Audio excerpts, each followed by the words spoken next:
Welcome back to the 2-on-1 Fast Break podcast, joined once again by Dan Erda, our NFL handicapper, who's coming off a 4-1-1 week in Week 5. We'll discuss those games as well as his picks for Week 6, and then take a couple questions from our readers in our Outlet Pass segment.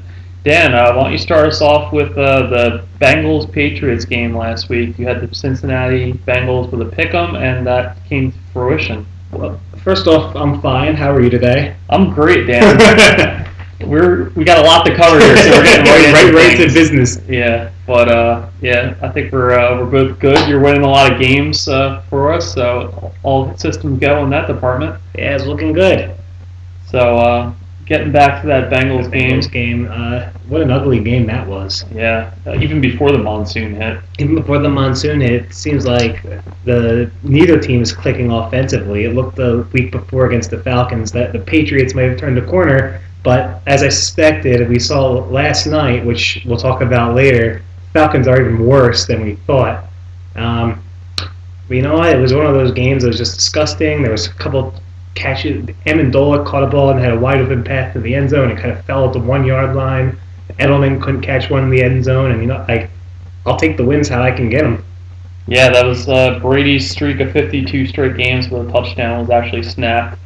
They went 1 for 12 on third down, so I think that had a lot to do with their scoring difficulties. That would have been cool if I had that in my prediction. If I said, this is going to be the game where Brady's 52-game touchdown streak is snapped. Yeah, that would certainly be a Swami Says type movement. That would get you some street credibility out there. But, we know that we've seen all year the Bengals have a very good defense. They can shut down basically any offense they've come across. They've at least held to a reasonable total. And the Patriots' deep offense just wasn't enough to overcome that. Bengals' offense didn't look special. They struggled to move the ball themselves all game. So it's a low-scoring game that, you happen to come on the right side of that one. So makes you wonder if I'm going to end up sweating that Bengals will make the playoffs bet. Yeah, it's interesting what's happening in the NFC North right now. I mean, you got the Browns tied for first. The Steelers are pretty much done. I think we can all agree on that. But then you got the Ravens have looked good some weeks, not so good others, and the Bengals look to have a great defense but a very shaky offenses, and Andy Dalton continues to struggle. So interesting stuff happening there in the North, and we'll have to see how that shakes out as the year goes on. But we have breaking news coming from Adam Schefter himself. This is a very topical program, so we have to talk when really big things happen in the NFL. Just so you guys know, the 49ers have claimed quarterback McLeod Bethel Thompson off waivers from the Vikings and released John Skelton. That's very crucial roster maneuvering going on there. It's like the last time a couple weeks ago, we were talking about the Trent Richardson trade because that happened the same day we filmed the podcast. So I get these significant moves just seem to happen when we're filming. Yeah, it's a strange coincidence, but that's the kind of stuff that happens here at the Philly Fast Break podcast room. All right, so I don't have anything to add on that. I'm just saying it was a discussing game. We talked too much about it already anyway. All right, so moving on to your one loss of the week, it was the Lions-Packers over 52. Are we just tossing this aside because Megatron was hurt? No, we're not going to toss it aside because I knew that Megatron was hurt, and I still had the line at 52, and I could have gotten off of it, and I could have tweeted out to everyone to get off of it, and I didn't. That was stupid of me. It was a horrible call not to do that. I thought I just thought that the Packers were actually the one that surprised me the most because I thought they were going to have an outburst, and then I thought the Lions with Stafford and the guys who they do have were going to be able to piece together just enough to still put it over. And in hindsight, I should have just gotten off of it as soon as I found out that Calvin was out. Yeah, the Packers, they were moving the ball well, but they had to settle for 5 field goals. Usually they cash in. A couple of those would be touchdowns. I know on one of those drives, Rodgers to James Jones touchdown was overturned due to replay, and they ended up kicking a field goal on that possession. But even so, it's not like I missed the over by 7 points or even 10 points. No, but I think what was the final? Once I realized I wasn't going to hit it, I kind of stopped paying attention. Yeah, it was 22-9 was the final. So Detroit not having Calvin Johnson, that just affected their entire offense because defenses pay so much attention to him. They double team him practically every play, and that just creates a lot of space for Reggie Bush in the middle and for their other tight ends and receivers to work the gaps in the zone defense. So I would just chalk that up to him being out. I'm sure the Lions would have had a much better day offensively without him, and then you would think the Packers would push the pedal on offense on their end a little more to try to keep up with Detroit.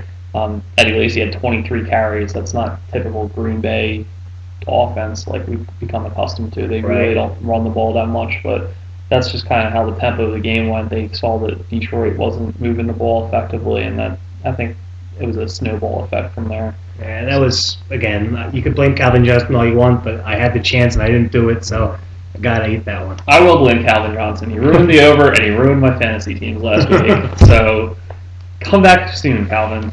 All right, so that was the only loss. We mentioned you went 4-1-1 in Week 5. So going on to another one of those wins, you had Indy at home against Seattle plus 2.5, and they ended up winning the game outright, as you predicted they had a good chance to do. So were you surprised that it was a high-scoring game and Indy still came out on top, or is this pretty much what you were expecting? Well, Seattle is so different on the road than they are at home. And if you actually look at the last couple of road games, they've given up a couple of points. But I think even said it last week that I thought it was going to be a low-scoring game. I thought that Seattle's offense was going to struggle a lot more than it did. And, I mean, luckily I just picked the right side. I figured Seattle was going to lose a road game soon. I had them losing to Houston, which should have hit. They realistically could have lost in Carolina on Week 1, too. This team is they're still a good team, but they're very neutralized when they leave their home stadium and the 6.3 decibel screaming and all that stuff, or whatever it is. Yeah, it's just strange phenomenon going on with them. It's really night and day, and when they leave the confines of West Field up there. It's almost like they go into the season with an 8-0 record, though, and then just whatever they can win on the road is gravy.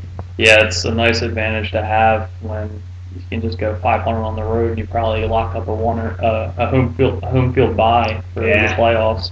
It's a really nice advantage they have there in Seattle. But getting back to that game, that was probably Russell Wilson and that Seattle offense's best game of the season, I would say. They were running the ball really well.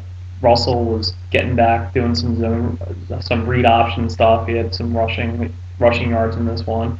And it didn't look as stagnant as it had in the past. And it was really just the work of Andrew Luck to pull the Colts out time and again. He was marching downfield, and Seattle was ahead late in the game after they built that early lead. Seattle came back, and they were winning again. And then Luck just marched down the field against that powerful Seattle defense and got it done.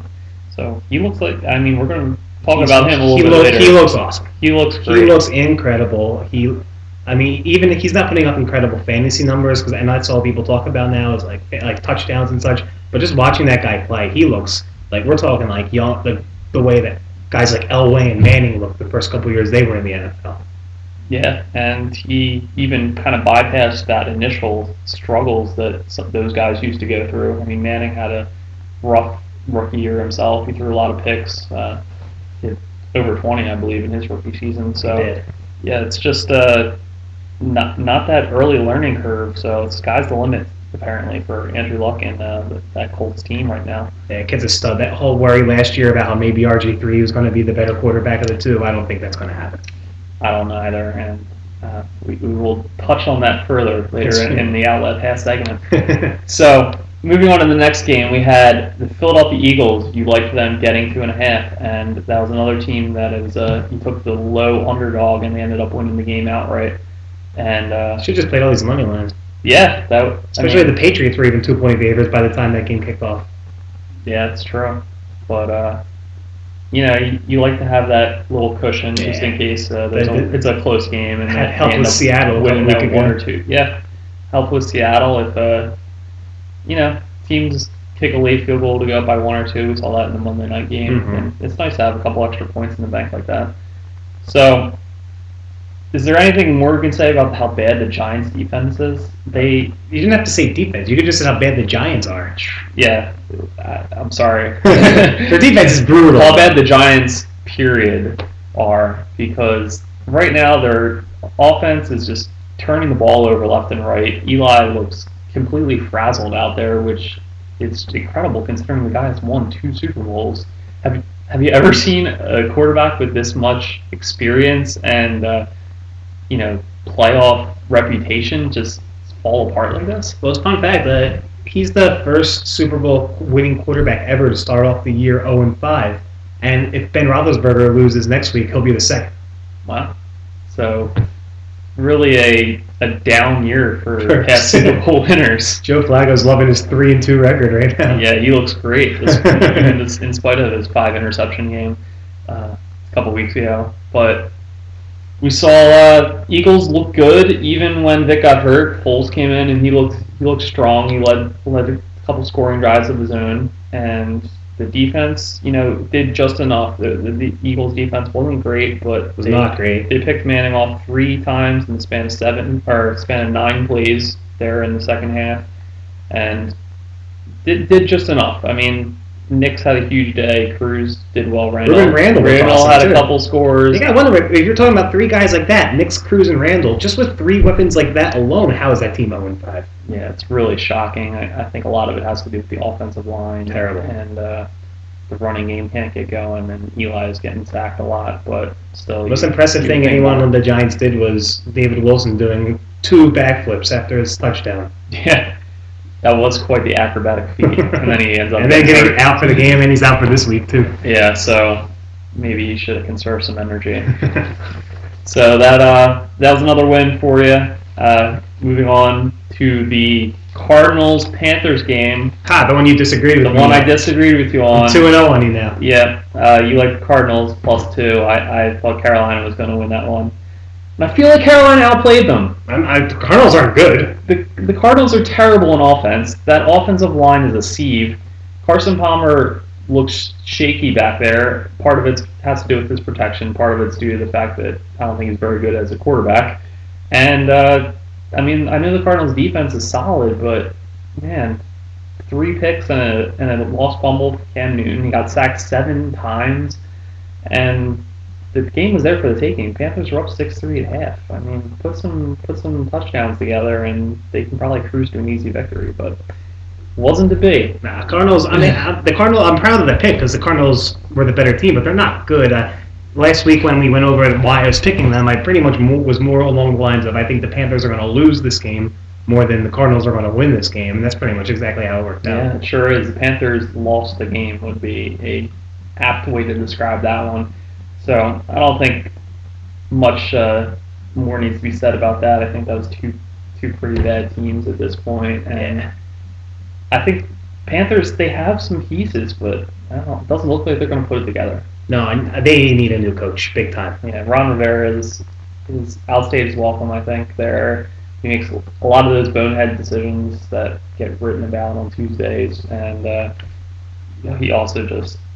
I don't know what he's done with that offense. Like, Cam Newton doesn't even run anymore, and that's his best weapon. You know, the organization scapegoated somebody on Monday, and they released Armani Edwards. I think that was the problem. It was his fault the whole time. Locker room cancer, Armani Edwards, and it wouldn't surprise me to see the Panthers rip off a 10-game winning streak after that. But yeah, Ron Rivera, I think his days are numbered, and I'm going to be slow in my roll with my Panthers backing as the year goes on. I think I misjudged them in that regard. Yeah, and on the road you gotta even look to fade them. Yeah, definitely. So the push of the week, moving on to the 6th and final game that he took in the NFL last week, was that late night Raiders-Chargers game. It was a line of 44 and it was a push. So I think that ended up moving even further up when Terrell Pryor is, so it was good that you got on that number when you did. But I thought Matt Flynn was going to play when I made my bet. Yeah. So it actually had a chance to go over and not be a push. I mean, You're understating right now. I have to rant about this game. Did you stay up and watch this game? Of course not. I stayed up and watched every single play of this game. Remember we were watching that Washington-Detroit game that we had the over on? Yeah. And it didn't go over and we thought it should? And every play seemed like it seemingly would have changed the entire course of the game and been a sure over, and then it wasn't. This game was, no exaggeration, 10 times worse than that. There were 2 touchdowns called back. One because the receiver stepped out of bounds before he caught it. I think the other was because of the penalty. There was a run on 4th and goal where San Diego thought giving the ball to Ronnie Brown to run right up the middle was a good idea. Didn't they watch the Eagles highlights from 2011? Yes, but Brown did not try to throw the ball, which was good. And then late in the game, Rivers got back in the red zone and threw a pick. That game could have literally gone 20 points over the total, and instead it pushed. Yeah, they were down 10, just a few minutes left, and they had the ball on the 4-yard line. Rivers threw that pick. Yes. Even if they just kick a field goal there, because they were down 10, they can kick a field goal, still be down one score. That would have been the ever over. Does, which no coach would have done. Which you shouldn't really from the 4-yard line. Not from the 4, line, but from like but just in general. If you're the the 20, you can kick a field goal there. But that would have been enough for the over, but instead the turnover. And so maybe you feel good about getting the push when it seems like everything was working against you in the cosmic football gambling universe. I guess I know, but I'm just saying that record could have been 17-5 if Seattle didn't throw that, Houston didn't throw that terrible pick against Seattle, and then this didn't happen. Yeah, well, you are 16-6. What's the record out now for the season? 15-6-2. 15-6-2. So that works out to around 71%. Outstanding work so far. Let's try to keep it going in week 6. All right, let's do it. So we gotta, first of all, share. You already lost one in week 6. I did lose one in week 6. Week 6 hasn't even started yet, and you tweeted this out, and we retweeted it to the Philly Fast Break followers. You were throwing the Atlanta Monday night game into a tease, and that was counting towards week 6. And we saw what happened there. Yeah, I mean, just like I always say, everything I post on Twitter counts. So when I post the opening lines on Twitter, count those. But when I post the losers, they got to count too. Yeah, so Atlanta losing to the Jets, that was just the second time a team in the last 25 years lost at home, despite averaging 6.5 yards per attempt in the passing game with greater than an 80% completion percentage. So teams before that were 78-1. Jeez. Matt Ryan was on point. He was working that passing game great. Tony Gonzalez, double-digit receptions. Julio Jones playing with what apparently is a season-ending broken foot, but still made that amazing one-handed catch. That catch was amazing. It was amazing. And he did it with a broken screw in his ankle. The guy's amazing. He's an athletic marvel. It's a crazy game. So many things happened. There was the controversial call where Mike Smith decided to go for the 4th down with no time left. I like that. Did you like that? I like the fact that he went for it. I thought giving it to Jacquizz Rodgers, who's about 5'2", to run straight up the middle. Rodgers into Muhammad Wilkerson and the rest of that Jets defensive line. Now, like if you roll out Matt Ryan and have him try to find Tony Gonzalez, I'm fine with the fact that you want to go for it. In hindsight, it looks terrible because if they kicked the field goal, they would have had 3 more points and hypothetically won the game. I didn't. Yeah, everything changes after that. Correct. And I didn't hate the call to go for it, but I hated the play call. Yeah, you don't run your little scat back into the strength of the opposing defense. And with Julio out now, Roddy White hurt his hamstring. They're saying probably definitely out the game after the bye. It's bleak for them. Bleak outlook for the Atlanta Falcons. People are talking about that maybe trade in Tony Gonzalez back to Kansas City. That's fine. I thought that was my idea. Like I came up with that idea that would be such a great move, and I started telling people, and the next thing I know, I realized I'm like the 900th person, 9,000th person who actually thought of that. Yeah, that's pretty much the storybook ending. Would be why not? Returning to KC, winning that Super Bowl. They got an undefeated team right now. Maybe that he's enough to get them past Denver. Let him go. At least contend for a title in his final season. Yeah, well, they did move the trade deadline back in the NFL. I think it's October 29th. So maybe a couple weeks from now, the Falcons have lost 1 or 2 more, and they're really definitely out of it. We will see that. And that'd be a fun thing to happen. So I see the Chiefs actually they have enough money to afford a salary, but not by much. So as a professional courtesy for that to actually happen, Atlanta would probably have to agree to eat some of the salary, and then maybe in return not get as high of a draft pick. That could happen, sure. Or maybe they could throw a player in the deal. Maybe. I'm sure there's loopholes and there's a lot of salary cap maneuvering they can do. Yeah, don't rule out the Patriots though. I could see them swooping in and getting that. Yeah, that is the other team name that's been thrown out there. But I think Atlanta would go to Gonzalez, and as a professional courtesy, they would ask him where he wanted to go. Yeah. Even because honestly, what's the difference between a 5th and a 6th round pick? Like say New England offered a 5th and KC only offered a 6th. I think they would owe it to to him for coming back this season when he was going to retire and say, hey, do you want to go to Kansas City? Like, that's where you spent most of your career. I would agree. And if draft picks are precious, especially in the NFL, but I would agree that I would try to accommodate him as well as I possibly could. Right. So, Atlanta loss, that'll go against your Week 6 record, so you're already one in the hole. But let's go on to the 3 additional picks you have for this week coming up. First one, you like Detroit -2.5 at the surging first-place Cleveland Browns. You're going against the Browns. What's up? You know what? It's so weird because I love the Browns and I really enjoy watching this team, especially when they had Hoyer, because I loved watching Josh Gordon and Jordan Cameron and the defense and all that. But then what a devastating blow to Hoyer just for the guy's career. I mean, he was making a name for himself. Yeah. But now it's Brandon Weeden again, and I watched the game. And when Weeden came in, his first couple throws hung the receiver out to dry, where they almost got their head taken off. And the whole team kind of just changed. The tempo slowed down. I know old men move slow, but he takes about 4.5 seconds to get rid of the ball, as opposed to Hoyer, he's about our age. That's not calling him an old man. And the Hoyer is the exact opposite. And the offense just shut down. Weeden was able to put together one drive in the second half that looked pretty good. But if it weren't for E.J. Manuel getting hurt, I was far from confident that Cleveland was going to hold on in that game. It was fun watching Jeff Toole try to play in NFL football. The guy just looked so out of place. But if E.J. Manuel was still in that game, it would not have surprised me if Buffalo came back and won. I tried to defend Brandon Weeden. I think we did a preseason show where I kind of I love the Browns. I really like the Browns as a team, and I just thought Weeden could be an accurate quarterback and a guy to spread the ball around to the talented. But he's terrible. He really is. I mean, we saw Hoyer came in, and all of a sudden, this team that everybody was talking about going 0-16 and tanking the season suddenly they're in first place, and all that changed was the quarterback, and just having a guy that was confident and could get the ball out quickly and get it to his playmakers. Not only did it help the offense, it just seemed like the entire aura of the organization just changed. Everybody had a more positive outlook. They were excited in Cleveland. And, I also think that now Brandon Weeden's back. And the players also had like a chip on their shoulder because they were tired of hearing everybody talk about, this is the tank. They're clearly tanking, so they kind of got pissed off about it. And I just think that now that Weeden's back in there, they're going to go get. And first off, if you hear Calvin Johnson's out, get right on your site or call your guy or do whatever you have to do and get off this bet. I will be on Twitter all morning on Sunday, and if anything happens and Calvin Johnson's not playing again, I'm getting off of this.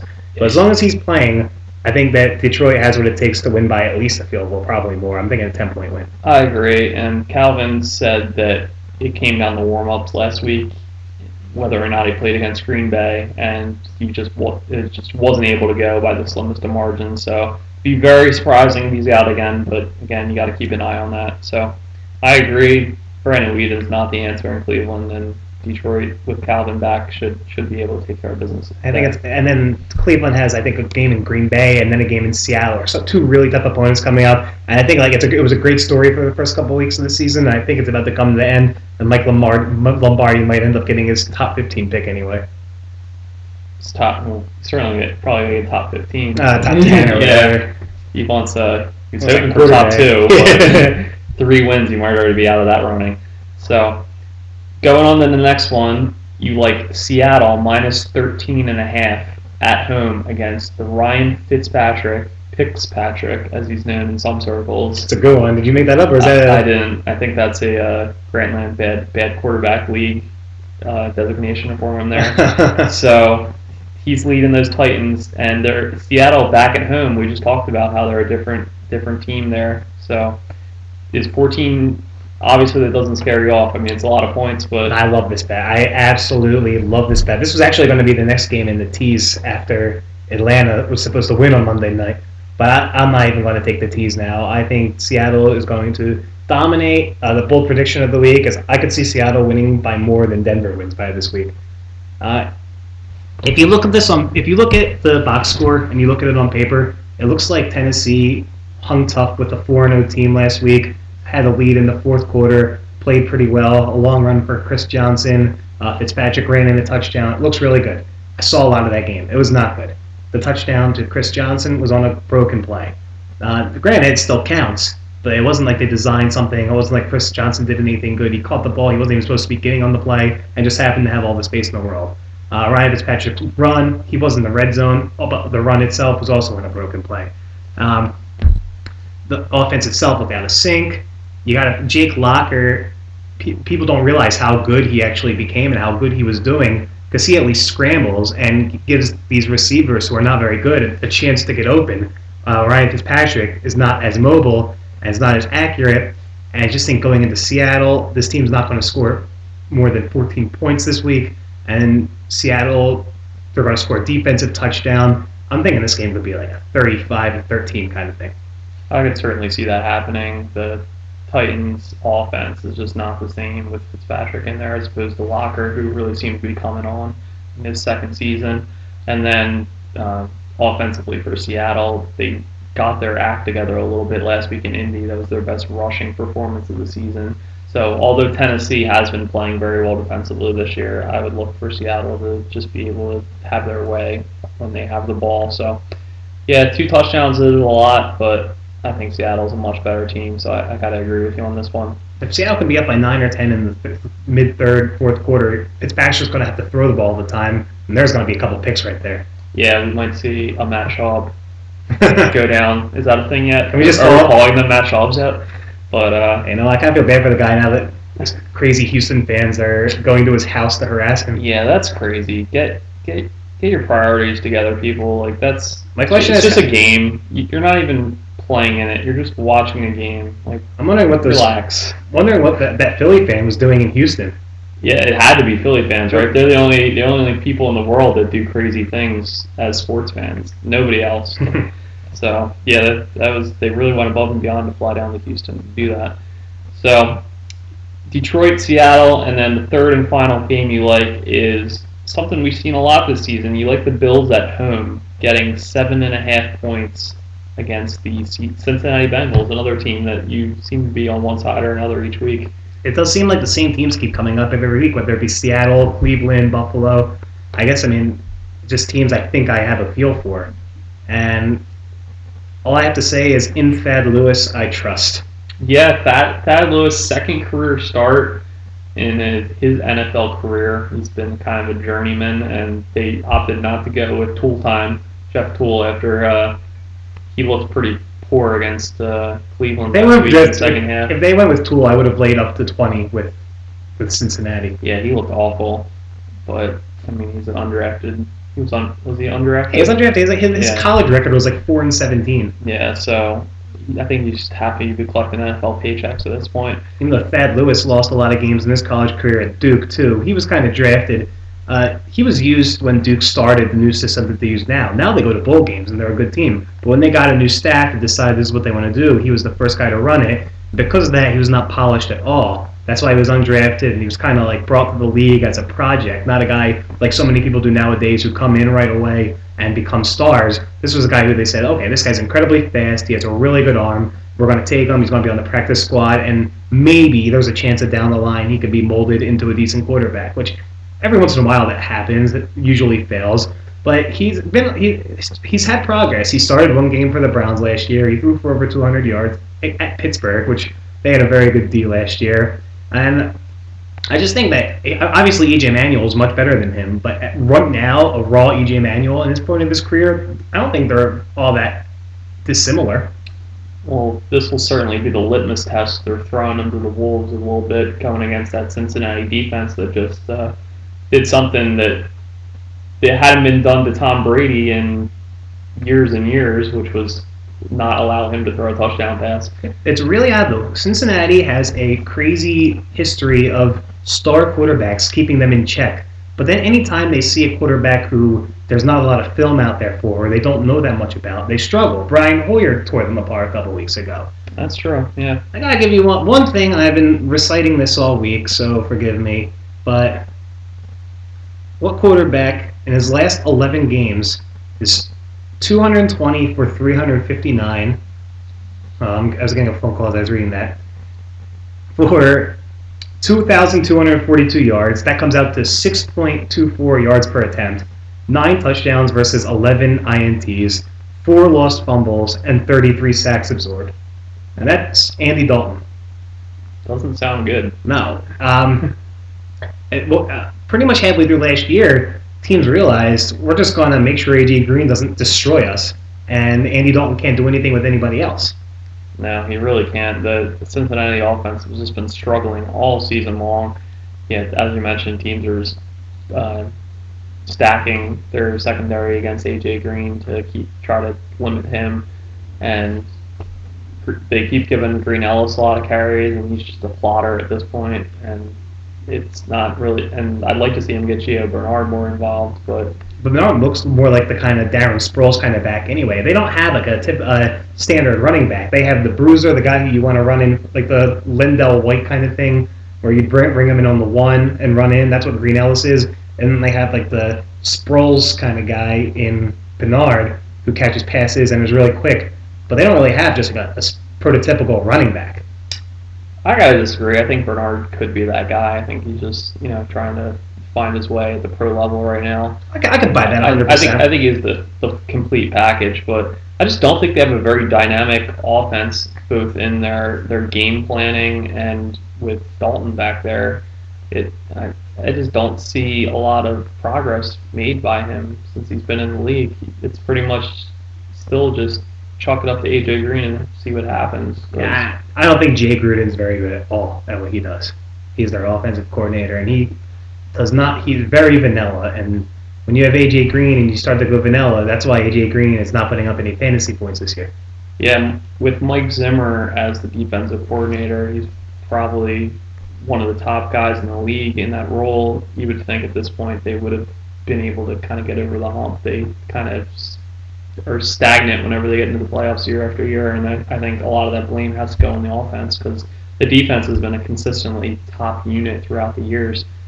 So I mean, this is going to be the questionable call because people are going to really say, "Really, you're going to go with Thad Lewis?" Yeah. But I'm going to take. I have more than a touchdown. I got 7.5 points, and I'm neutral on this. That's fair. Yeah, this would be a stay away from me because I can't trust Thad Lewis, but I also don't think Cincinnati has the offensive firepower to really cover a spread over a touchdown. So Cincinnati could be up like a good 21-10 in the late fourth quarter and just not give a crap if Buffalo scores with 20 seconds left. Yeah, that's the thing. I don't see Cincinnati scoring 30 points. So you're right. They're not going to really pull away in this one. So there's always that backdoor cover opportunity.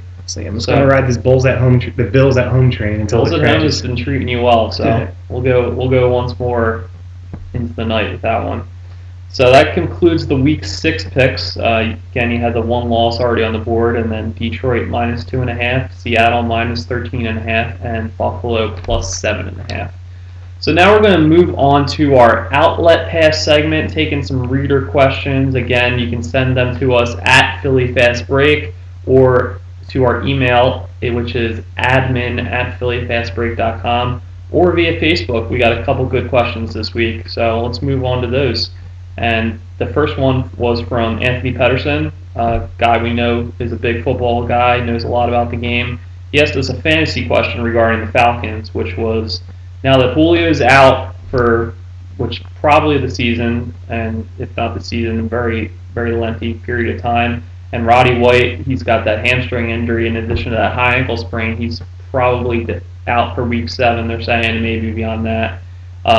He mentioned a couple guys, Harry Douglas and Tony Gonzalez, and then he wanted to know, beyond those two guys, is there anybody else within that Atlanta offense that could step up as a fantasy factor? There's only one guy who I think is possible, and he even mentioned Harry Douglas. I don't like Harry Douglas. Every year, either Roddy or Julio gets hurt, and Harry Douglas becomes a top pickup, and he never does anything. He's not an elite talent. He's not. He's just very neutral. They have a guy, I think his name's Doug Davis, something Davis. Drew Davis. Yes, that's the guy I was going to mention. That's your guy? No, it's the Atlanta's guy. Well, I don't like him, so you can have him. You're taking Kevin Cohn? I'm not taking Kevin Cohn. I'm taking the only guy who I really think it might be a little sneaky is the tight end, Levine Toilolo. He's a really big tight end. He was drafted in the 4th round out of Stanford, and the team drafted him unsure of whether or not Tony Gonzalez was going to play. So he was going to have to take that role. Gonzalez came back, so now he's kind of learning. But that's what they want for him. They want him next year to be the Tony Gonzalez part. He's very big. He's a great red zone target. He's not going to be a guy you're going to start unless they trade Tony Gonzalez and he gets a lot of playing time. But with all these receivers hurt, they're probably going to do a lot more two tight end sets. And he's a really, really big target, so he might be good in the red zone. He's only going to be an if you're desperate guy in fantasy. At this point, I don't even know if you could probably even find better. But he's just a guy to keep an eye on for the rest of the year, especially if Tony Gonzalez does get traded, because he's really big and the organization really likes him. Yeah, I did hear his name thrown around in the NFL talk circles, and they should be going to more two tight end sets based on the personnel that they have left.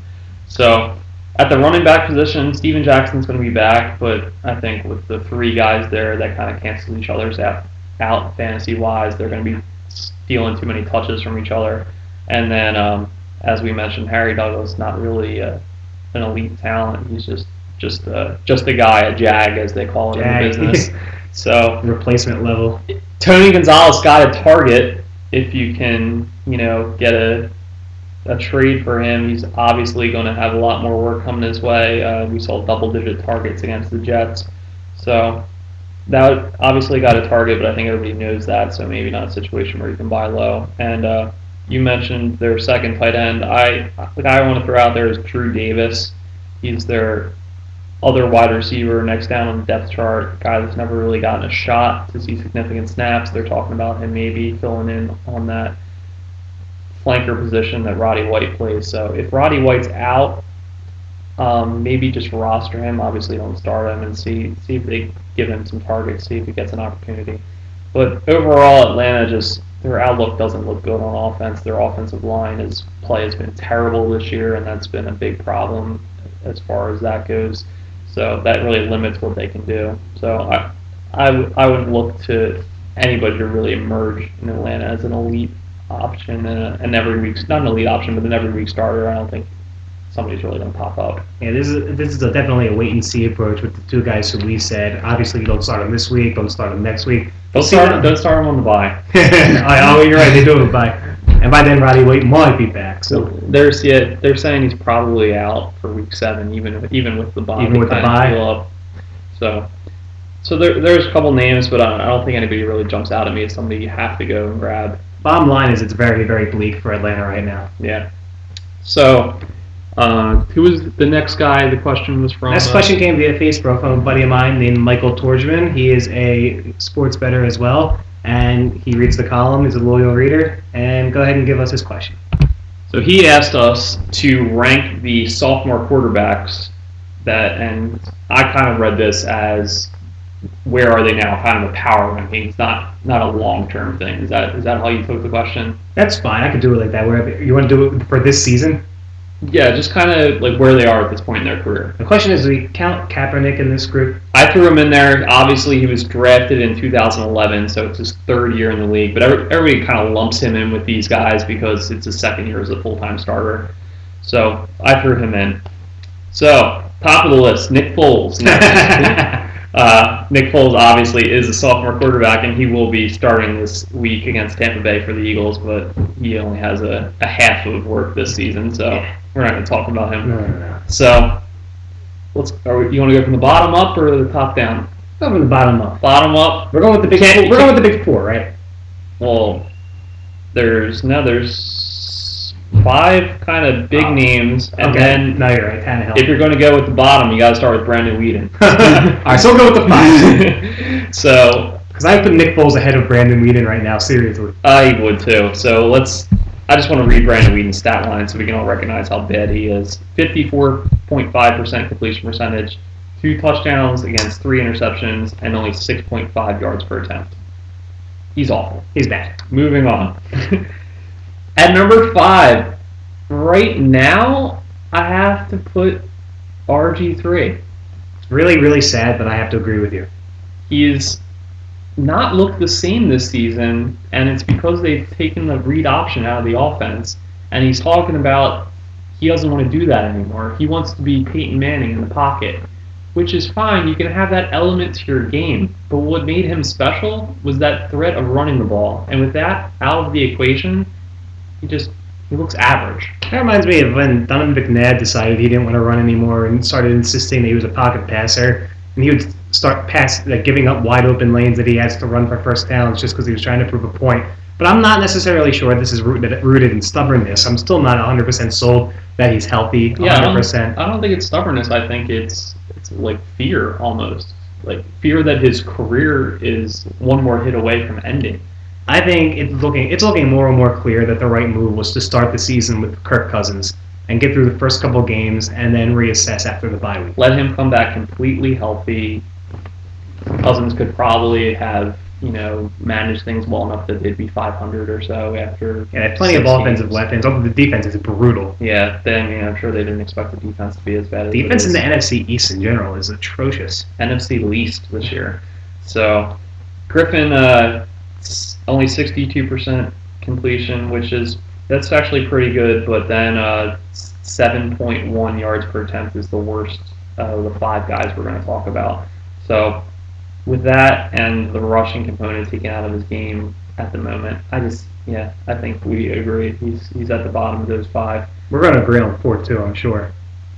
We might not. Okay. Number 4, I have Colin Kaepernick. Wow. Okay, we disagree on number 4. Disagree. If you have Tannehill. I have Ryan Tannehill. Okay, so I have Tannehill 3, and I have Colin Kaepernick 4, and let me give you my reasoning for that, and then you can give me your reasoning for your flip-flopping those two. So Tannehill's completing 63% of his passes right now. Kaepernick's only completing 56%. They both have 6 touchdowns. Tannehill has 5 interceptions as opposed to Kaepernick's 4. Tannehill's been going downfield a lot more, 7.6 yards per attempt as opposed to Kaepernick's 7.3. And Kaepernick hasn't really been running the ball. Kind of the same with RG3. They kind of took the read option out of the equation a little bit, and he's only got 150 rushing yards in the year, no rushing touchdowns, and he was struggling so badly that the 49ers, they just simplified their entire offense. They went back to the 2 tight end power running sets, and that's how they've been winning games the last couple of weeks. They tried to spread things out and have Colin take the next step and be the multifaceted passer, and it just didn't work. So I think at this point he's a little more than a game manager. Now, for a team that just dropped Alex Smith, that's not the word you want to use, that people in San Francisco are going to hear used about him. Yeah, it's ironic. It is ironic. You know what? I'm giving him a pass right now. We saw what he could do last year. He was phenomenal. He led the team to the Super Bowl after taking over for Alex Smith, and Michael Crabtree got hurt, and he was really the top weapon. Think about if Deshaun Jackson were to get hurt, I think Mike Vick would look pretty bad, and it would kind of be a similar situation. They'd start running the ball with McCoy a lot more than they do now, even though he's running like crazy, but it would be a lot more screens, a lot more stuff to the tight ends. And I think Jim Harbaugh is just doing a really good, or was it? It is Jim Harbaugh, right? Yeah. I just was having a brain lapse. I got him confused. I think he's doing a real good job taking what he has. He saw the game where they just got smoked by Indianapolis, and he just realized, you know what, Kaepernick, I think he's very good. I think just because you're not playing well with Anquan Bolden as your number 1 top target, I don't think that makes you a bad quarterback. I think the 5-game sample that you're using to say these statistics is not as much as what we saw last year from Kaepernick, and that's why I have him at a 10. He's doing a good job. He's proving he's a starting quarterback. A lot of people cried bust when he was drafted last year, and he's clearly not a bust. He's clearly a guy who can play. But I don't think Tannehill has the star capabilities that Kaepernick has, and I think that we're going to see a lot more from Kaepernick. Yeah, it's fair. We certainly saw a higher ceiling from him last season, and me putting him beneath Tannehill is maybe not as much saying that he's below him as much as just being a little disappointed in his production up to this point. Maybe I expected more from him, I'm saying. So I think I remember the guy, like, as good as Anquan Bolden was in the postseason last year, up until postseason last year, he was almost done his entire career. Yeah. And now he's the only guy who Kaepernick even has to throw to right now. It's true. So maybe I should cut him a little more slack. Either way. It's going to be a really fun thing to watch because, yeah. It's not out of the realm of possibility that Ryan Tannehill could end up being the second best one. It's just going to be something that's incredibly fun to watch over the next couple of years. And this whole class of quarterbacks is going to be great to watch grow. A lot of good young quarterbacks in the league right now. It's an exciting time to watch, certainly. So take this. There's 5 weeks into the season right now, so we're going on week 6. Plenty of football yet to be played. Guys can make their mark. And are you both going Wilson at 2? I am, so apparently you are too. Okay. So Russell Wilson at 2. Second lowest completion percentage out of this group at 58%. He does have the most touchdowns with 8, 4 picks. Highest yards per attempt at 7.85, and he actually leads all these quarterbacks in rushing yards with over 230. So he's been getting it done lately on the ground, and he's not really asked to do too much as far as volume in the passing game, but when he is throwing, he's throwing it downfield. And I just think he's still kind of, he's finding his way, but he's doing a good job and doing what they need him to do in Seattle. Yeah, and he keeps plays alive better than any quarterback I've seen in, I want to say my lifetime. That might be a little bit of a stretch, but he's the kind of guy who you could have him dead for a 10-yard loss, and all of a sudden he swoops out and either finds a guy or runs it for 15 yards. And you're saying his passing numbers aren't that great. He also doesn't have a great core of receivers. They expected Harvin to be there. Harvin was be that guy for him, but yeah, he's working with Golden Tate and Sidney Rice and Doug Baldwin. I mean, these aren't elite options. So. No really good tight ends at all either. No, I mean, we were talking about Kaepernick not having a lot of options. Russell Wilson is in the same boat. He's doing. That's why when he doesn't see anyone, he's been able to run, which is what Kaepernick has not been doing this year. But yeah, I think we can agree he's a dynamic player, and despite the lack of weapons, he's doing a great job. Yep, so I can pretty comfortably slot him in number 2 for this group. Number 1, this guy kind of setting himself apart this season. We talked about him earlier, and that's Andrew Luck. 62% completion, 7.3 yards per attempt. Also has 130 rushing yards and 2 rushing touchdowns to go with his 9 passing touchdowns, only 2 picks. And he just gets it done time after time. He gets those big fourth quarter game-winning drives, and he just looks so poised for a young guy. And I don't have a bad word to say about him. I agree. We don't have to talk much about him because we talked about him earlier when we were talking about the Colts. But he's just looking so polished. He looks like he's been in the league for 10 years. And if I'm really picking nits about him, the only thing I would say is all these fourth quarter comebacks would be great if he was able to get the lead going into the fourth quarter. Get a lead, Andrew. What are you doing out there? But that's who cares? He's winning all these games. He's doing a great job. The team really looks good. They look like they could be a deep playoff team when a lot of people thought they were going to fall back to a 6-10 kind of team, and it's all because of him. I mean, Peyton Manning's running away with MVP candidate with the MVP trophy this year, but if it weren't for him, Luck would be right there. And it's heir apparent to that Peyton Manning mantle in Indianapolis, and they got him to be a smooth transition, and mission accomplished. They haven't missed a beat as far as the quarterback position, so they look to be set for the next 15 years. Talk about something that worked out for both sides. Really did. I mean, Peyton went on, and now he's got probably the best dynamic group to work with on offense as he's ever had, and Colts aren't even minding that they let the guy go. For him. They don't even care that they let this guy go, and he's on pace to set every NFL passing record, and they don't even mind because they have this young guy in Luck who's just doing incredible things himself. And they have young receivers and tight ends who are growing with them, so they have this whole core group that's growing together. They have a really good thing going there. Yeah, so good for Indy. They took a little bit of a gamble and it paid off, and I like what I've seen from Luck so far. So he's easily number 1 in my mind out of those sophomore quarterbacks.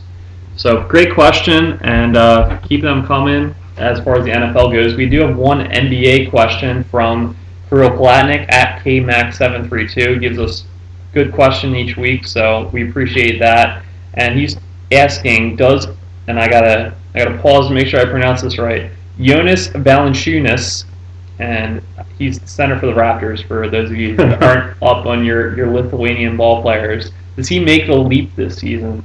So, in my mind, a leap, you're talking about, is he going to be borderline all-star? And to that, I'm going to say no, because there's too many good centers in the league right now. You got Horford, Brook Lopez, Joakim Noah, Roy Hibbert. Chris Bosh gets, center eligibility. He's not really a center per se, but Tyson Chandler, Marcus All, Dwight Howard. So there's a lot of centers out there, but could he be a top 10, 15-ish in that range guy? I think absolutely. We look, he was picked back in 2011, 5th overall pick, kind of flew under the radar because he played a year in Europe after he was drafted. They kind of stashed him for a year. He's still only 21. And they knew that when they drafted him. Yeah, it was well known that he was going to do that. Which was really smart. It's great because then your team's not going to get much better. As good. So you get another lottery. So you get another good pick. And unfortunately, they weren't quite as bad as they needed to be, and they ended up with the 9th overall pick. But it was a good plan in theory. So he's still just 21 years old, same age as a lot of guys that are coming out in this draft class, actually. And he's 6'11", 230. He's got good size. Offensively, he's as polished and as much of a ceiling as you could want. He shot 56% from the field last year, and that's not all around the basket only. He was shot 43% between 16 and 23 feet, which is a very good shooting percentage on those mid-range jumpers. So, also 79% from the line. So, great shooter, great guy within the offense. The one kind of knock on him is he's not the tenacious rebounder you would want from the center position. He only had a 15% total rebound rate last year, which is a little below average for a center. You want a center to be around at least 17%. Total rebound rate is the amount of rebounds you grab while you're on the court. So he grabbed 15% of available rebounds, which is a little below average. So he's not that tenacious rebounder that you want him to be. But he can still put on some muscle too. Yeah, he's a young guy, he can put on muscle, and that was his first season in the league. So he was adjusting to being in a new country. He was adjusting to a professional pace of the game and being against athletes that he never played against at that level. And all reports out of Summer League are that he was just dominant there. And you got to take that with a grain of salt. It's Summer League. It's a bunch of guys that are going to be in the D League or at the end of the benches. But all the reports said he didn't look like he belonged there. He looked too good for it, and that's what you want to see. And him and Kelly Olynyk were the two studs of the Summer League this year. And look, Kelly Olynyk. I don't even know if I said it right. Olynyk or something. Kelly Olynyk. I think it's Olynyk. Okay. So he's actually probably going to be starting center for Boston this year, it looks like.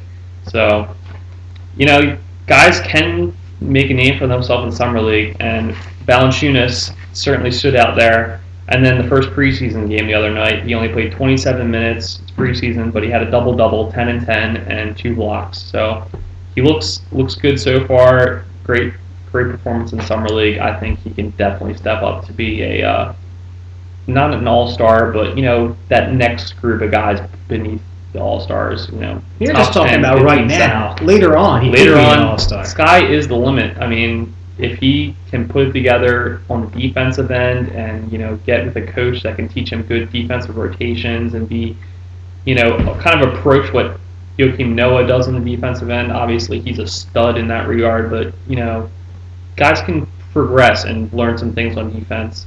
He's got the offensive ceiling to be the best offensive center in the league, I would say. So we'll see. Young guy, a lot of promise, but I like his potential personally.